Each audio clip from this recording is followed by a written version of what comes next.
The same note, a fun story is how I came up with the idea for my own startup, for StoryHeap. I was walking down the street in New York one day. In fact, I was up here somewhere on Fifth Avenue, and I stopped at a traffic light.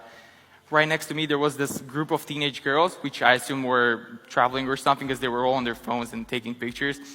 And at one point, one of the girls said, "I hate how I have to export my Snapchat stories to Instagram." And this is around the time when Instagram rolled out stories and everyone was talking about how they copied Snapchat, yet everyone was still using Instagram stories. And I paused for a second and thought about it.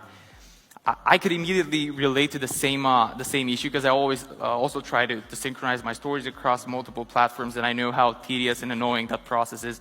And I asked myself, if me and this girl, who probably posts a couple of times a week at most, basically the regular user complains about how annoying and tedious this task is, how does that scale for agencies and social media managers who have to manage hundreds of accounts on a daily basis?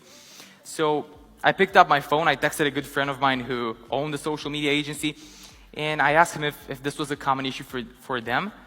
And he replied back, he told me that ever since Instagram released stories, they would basically spend at least an hour a day synchronizing the stories across both platforms, which sounds ridiculous.